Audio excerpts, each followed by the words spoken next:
Dans cette vidéo, on va commencer à mettre un petit peu les mains dans notre zone DNS et regarder plus précisément ce que c'est qu'un champ A. On y va. Alors ici, je suis chez OVH sur mon dashboard. Donc là, vous voyez qu'on a un onglet Web Cloud. Quand vous cliquez là-dessus, on va retrouver les noms de domaine qu'on a sur notre compte. Et ici, on va regarder par exemple le domaine digital-cookie.fr. Ce qu'on veut voir ici, en fait, c'est simplement qu'on a un onglet serveur DNS, et quand je clique dessus, ça me dit que le domaine digital-cookie.fr utilise les serveurs DNS qui ont comme adresse dns12.ovh.net et ns12.ovh.net. Donc ici, ce sont les DNS d'OVH qui sont utilisés, donc le fichier de zone qui va être consulté, c'est le fichier de zone qui est rattaché à cet espace d'hébergement, et je vais le retrouver ici. Quand je vais regarder ce qu'il y a dans la zone DNS, il y a tous les enregistrements que vous avez pu voir dans la vidéo précédente, et il y en a un qui m'intéresse particulièrement, c'est l'enregistrement de type A. Donc les champs A, ce sont pour les adresses, donc c'est pour transformer un nom de domaine en adresse IP. Quand le navigateur demande au DNS où ça se trouve rien.digitalcookie.fr, le DNS va voir que l'adresse de ce domaine-là, c'est l'adresse qui est ici. Voilà. Et donc, si je voulais que mon site soit installé sur une autre machine, il suffirait, je mets des guillemets parce qu'on va voir qu'il suffira pas que de ça, mais dans un premier temps, ce qu'il faudra, c'est que l'IP associée au domaine digital-cookie.fr soit la bonne. Sinon, évidemment, ça marchera pas parce que ça pointera pas au bon endroit. Alors, un truc tout bête, quand vous voulez vérifier où pointe une IP, enfin où pointe un domaine, il y a un site qui s'appelle What's My DNS, je vous ai mis un lien dans la description, et si par exemple ici je rentre digital-cookie.fr et que je demande à l'outil de vérifier ce qu'il a sur un champ A, si je fais recherche, il me dit bien que digital-cookie.fr ça pointe sur 51 83 43 118. Et si vous voyez ici qu'il y a plein de data centers dans le monde qui font les tests, c'est parce que des fois la propagation elle prend un petit peu de temps et ça vous permet de voir si ça marche en France par exemple et qu'aux États-Unis la modification d'IP que vous avez faite elle est encore en train de se propager. Alors méfiez-vous d'un truc quand même, c'est que quand vous voyez ça, là je pourrais me dire par exemple tiens en France c'est bon alors qu'en fait c'est pas bon. Ce serait bon à Paris, mais ce serait pas bon à Caen où je suis. Il faudrait que j'attende peut-être encore quelques minutes pour que ça se propage. Donc là, je peux m'amuser à faire une autre vérif. Je vais mettre 3W. Et quand je lui dis recherche, il me dit que www.digital-cookie.fr, ça pointe sur la même adresse. Et si je vérifie ce que j'ai dans ma zone DNS, en fait, ici 3W c'est un canonical name, mais on en reparlera dans une autre vidéo. Alors, dans ma zone, dans mon espace d'hébergement, je pourrais très bien dire au système que je veux pas utiliser les DNS d'OVH. Donc là, dans l'onglet DNS, j'ai bien les DNS d'OVH, mais je pourrais m'amuser à mettre les DNS par exemple d'O2Switch. Donc pour retrouver l'adresse, je vais simplement aller sur Google, je vais taper DNS O2Switch. Je vais tomber sur la FAQ de O2Switch qui va me dire que les DNS c'est ns1.o2switch.net et ns2.o2switch.net. Et donc ce que je devrais faire ici, c'est cliquer sur modifier les serveurs DNS. Je mettrai ici ns1.o2switch.net et ns2.o2switch.net et je cliquerai sur appliquer la configuration. Ce qui se passera à ce moment-là, je peux vous montrer, ça va rien casser, enfin, pas tout de suite.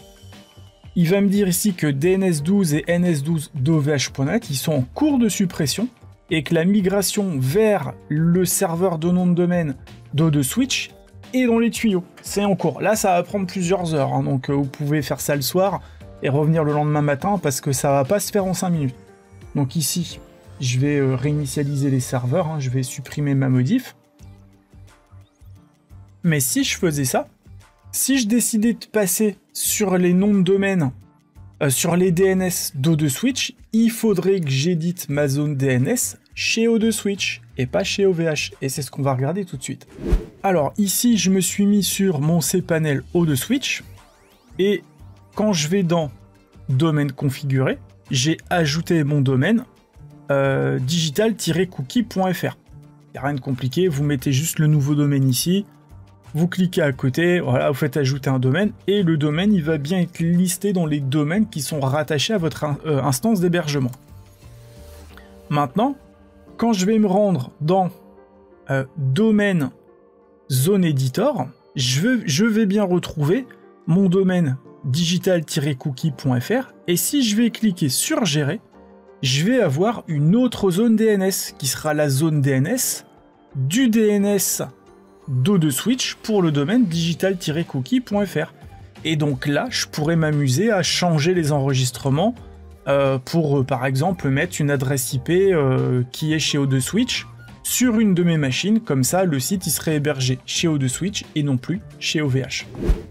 Alors il y a une chose à laquelle vous devez être attentif, c'est que 3W ou rien, c'est pas le même site en fait.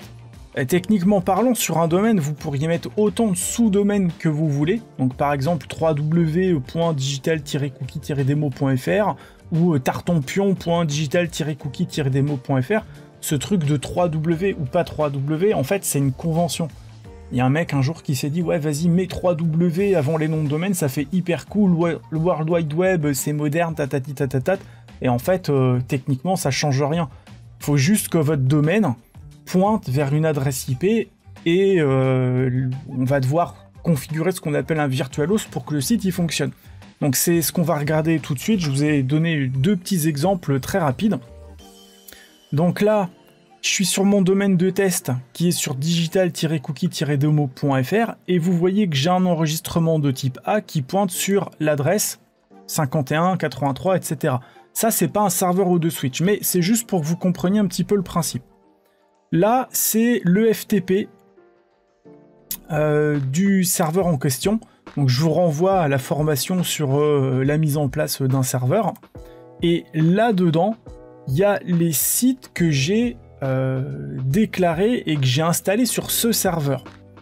Donc, ce que vous devez comprendre, c'est que quand le DNS oriente vers la bonne adresse IP, parce qu'il a consulté la zone DNS, si sur le site il n'y a rien installé, ça va pas marcher.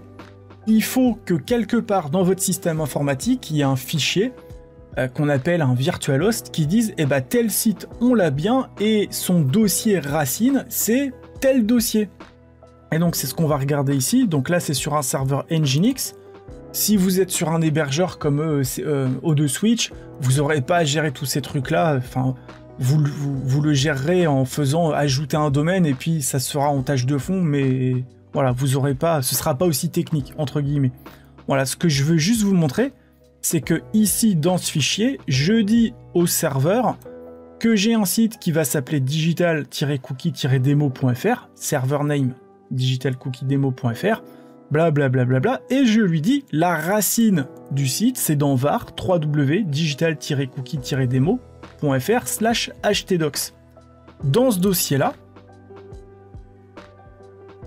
j'ai bien un fichier HTML, et si je vais sur le site,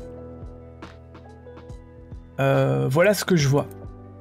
Si je vais sur www.digital-cookie-demo.fr, j'ai pas la même chose. Donc j'ai fait un second dossier dans la racine de mon site, là où je mets mes sites, dans www.digital-cookie-demo.fr htdocs. Là, il y a mon fichier index.html qui contient ce fichier qui dit ceci est le site avec le 3W. Et donc, techniquement, c'est pas du tout le même site. Si je vais sur mon gestionnaire de virtualhost, ici, j'ai un site qui s'appelle www.digital-cookie-demo.fr. Voilà. Et je lui dis que la racine, c'est www.digital-cookie-demo.fr. C'est pas le même site. Donc, avant de monter votre site, vous devez vous poser la question, qu'est-ce que je veux présenter comme version de mon nom de domaine? Est-ce que ce sera avec le 3W ou sans le 3W? Et une fois que vous avez choisi ça, vous devez vous y tenir. Faut pas que le site il soit consultable avec ou sans le 3W et que les robots, notamment des moteurs de recherche, ils puissent passer d'un site à l'autre dans les mêmes pages, si vous voyez ce que je veux dire, parce que là, ça va vraiment mettre le bazar. Donc en général, pour ça, on met en place soit une redirection, soit on met en place un nom canonique, on le verra dans une autre vidéo. Voilà. Et après, c'est le serveur qui va router vers le bon dossier, et l'internaute, il arrive sur une seule version du site. Pas, avec le 3W ou sans le 3W, mais les deux seraient pas possibles. Voilà, donc bah, ajouter un champ A, c'est pas plus compliqué que ça. Derrière, faut bien penser à mettre en place le virtual host pour que ça pointe vers le bon dossier, mais si je le faisais sur O2 Switch, bah, franchement, ça se ferait vraiment en 30 secondes. Je ferais domaine configuré, ajouter un nouveau domaine, je mets mon domaine.fr, hein, on s'en fout, clac, ajouter un domaine, et là, la configuration du virtual host, terminée, elle est faite. Voilà, et derrière, il faudrait juste que dans ma zone DNS, je fasse pointer 3W ou rien.mondomaine.fr vers une IP qui est installée sur ce serveur-là. Voilà, c'est pas plus compliqué que ça, et donc bah, je vous retrouve dans la prochaine vidéo.